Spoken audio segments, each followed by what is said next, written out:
Take a picture of what you look like right now. And if you're not happy with it, take a picture anyway. Great. You can use it. So you've all probably heard it before on a podcast clip by some motivational speaker that comparison is the thief of joy. As much as it's true, leaning into it without understanding can be dangerous. Specifically, it's about why comparing your physique with somebody else's is silly and ultimately leads you to the destination of demotivation. That's a bar. That's not bad.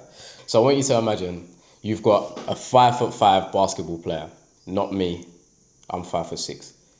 You've got a 5'5" basketball player and they're doing a dunk contest. Their opposition is a 6'4" basketball player. Now, if that 5'5" person measured their dunking abilities to the 6'4" person, you'd probably call them silly. Because first of all, if they can't dunk, their height will be a contributor to that thing that they cannot control.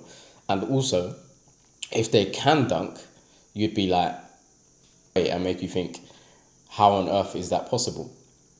Whereas if a 6'4" person was able to dunk, you would think, yeah, dunking is impressive, but they're also 6'4".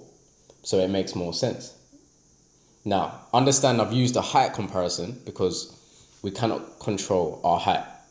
Unless, I heard they got some surgeries in Turkey you can do. A mate told me.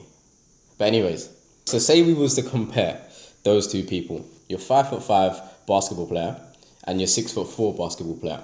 If we think about it, if we was going to compare them, would we compare their ability to dunk, or would we compare their ability to jump? I hope this is making sense. Now here's my point. If we're doing the comparison based on the dunk, they both managed to do it. But if we're making our comparison based on how high they've jumped, the smaller guy would have had to jump higher, which means by extension, it's more difficult. So, comparison is the thief of joy when we compare ourselves with others.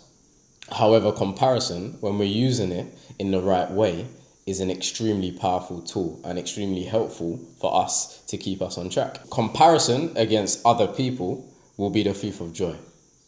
However, comparison against yourself is extremely enlightening and empowering when done correctly. You are your best markup.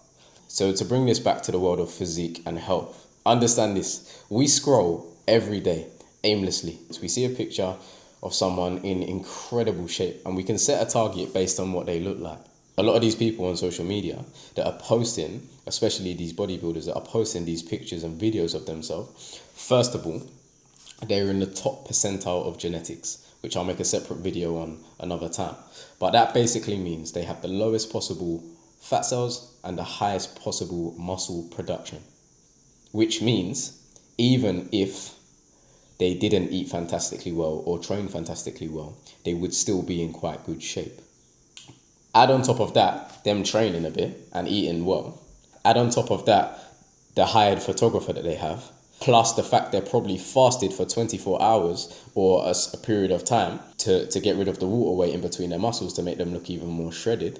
Now, I want you to imagine that's the prime state and you enter this state, you've woken up or you're midway through the day.